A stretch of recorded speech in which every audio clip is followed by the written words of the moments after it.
Theodor Gordon, who died in 1915, is considered by many to be the father of American dry fly fishing. This is his ginger quill. I'm tying it on a number 12 hook, but according to the recipe in Founding Flies by Mike Valla, tie it on anywhere from a 12 to a 16. I'm using some ginger hackle barbs. These are large, long hackle barbs that I'm using for the tail, so I'll just pinch a few of those off of that feather. I want the tail to be about the length of the shank. So I'll tie those in back here by the bend of the hook. And then I'll just wrap forward on those. Clip out the butt ends.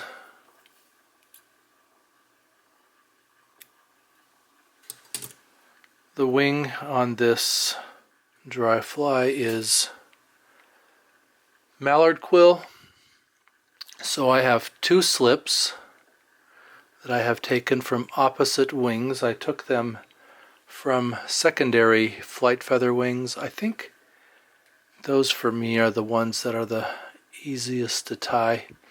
I'm tying it in with the raw side up, and I want those wings to be about the length of the shank also. So I'll pinch them right over where I'm tying them in. I'm going to pinch wrap my thread so it stays in the right place, come down under the shank of the hook and pull up, and then wrap, and then get those to stand up properly on the shank. And then I'm going to wrap back over the butt ends just a little ways to get them tied into the right place. Clip off the butt ends without clipping off the tail. A little bit of a taper there, and I'll just wrap up over those ends that I clipped to get a little bit of a taper in there. Come back up, stand the wings up, and wrap in front of them, and that will get them to stand up properly. I want enough room in front of the wings for hackle. Maybe not quite as full as I wanted, but they'll be fine. Bring my thread back behind the wings, and now I have the quill from which this fly gets its name. This is the eye of a peacock feather. And each one of these, on another feather we would call them barbs, on a peacock we call them herl.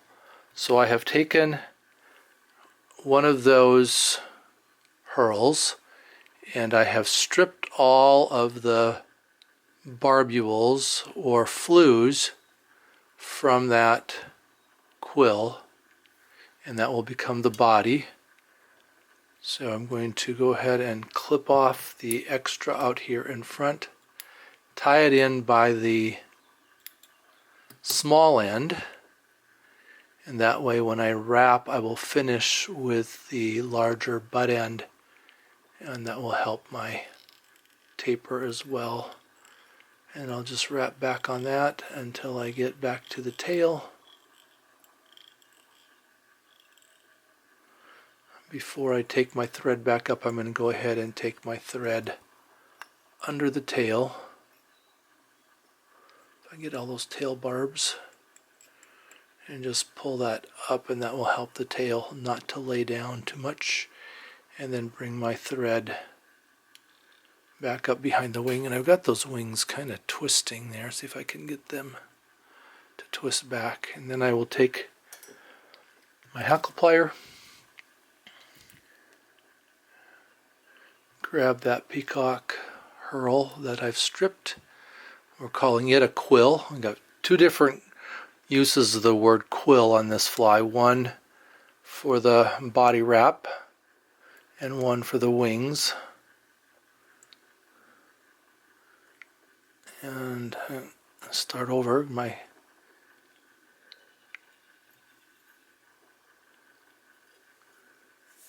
hackle plier came off the quill, so I gotta put that back on. Fortunately, I wasn't wrapped too far up. I could also do this using the rotary function of the vise, but I don't have my cradle on right now, and I'm not going to stop to do that. So, alright, if I'd been fully prepared for this recording, I might have done that ahead, but I didn't, so I'll just wrap this with the hackle plier, and hopefully you can see that one of the characteristics of the peacock herl quill is that it's got a light side on it, and so you do get that light dark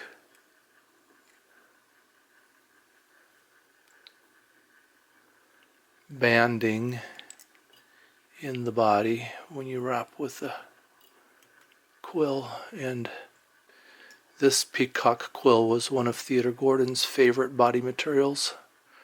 I need to move my hackle plier down a little bit to grab it closer to the end.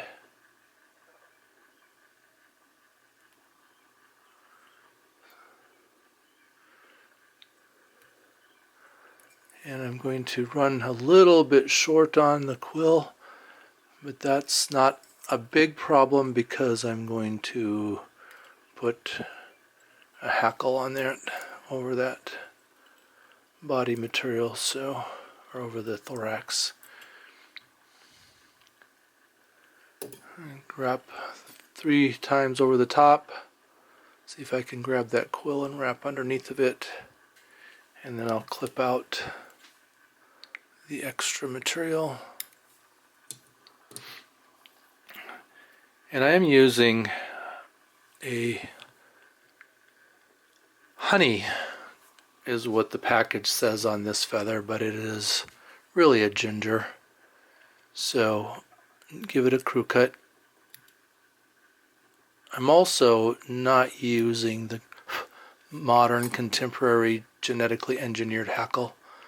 This is just a rooster hackle, probably off of an India hackle.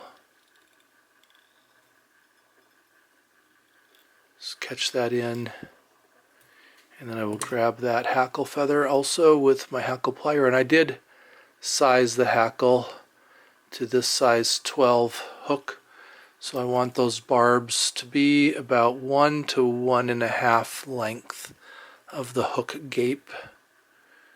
And I'll wrap 3 or 4 wraps behind the wing. The amount of flotation that the dry fly has is somewhat determined by the number of wraps of hackle. And then bring that hackle in front of the wings. Do a few wraps there also. And then I will catch in that tip.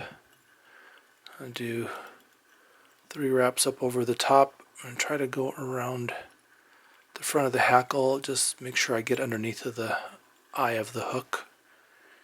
And do 3 wraps over the top to catch it in. Then I can let go of the hackle plier. And then I'll pull back on all of that hackle. Just expose that eye and wrap up over the top of that tip of that hackle barb, and then I can snap that out. And then I could whip finish that. I've got probably an open enough eye to whip finish, but instead I'm going to use a pen. I'm just going to do a single half hitch on to start, just to get my thread tied off, and then I'm going to do a couple of double half hitches. And what happens when you half hitch is that you can push that whatever tool you're using, and I just happen to be using a ballpoint pen tip that I've taken the ink out of, and I can push back a little bit on the barbs so that it keeps my eye clean. So a double, I'm wrapping twice around the pen or the half hitch tool, and then pulling that thread off onto the hook. And I'll do 2 of those. That'll be plenty, especially since I'm going to head cement this also. But notice that I've got a nice clean eye. I didn't trap any of the hackle barbs in the eye. And then I can just take my scissors, push them against the thread to cut it out. And then I am going to use some diluted goop. I stick a needle in my jar of liquid and grab a drop. Drop that on the head of the fly. That will soak in and dry clear. Then, to make sure that the eye on my hook doesn't have any glue in it, I'll just take a hackle feather tip and push it down through that eye, and that'll clean it out. And it is tippet ready.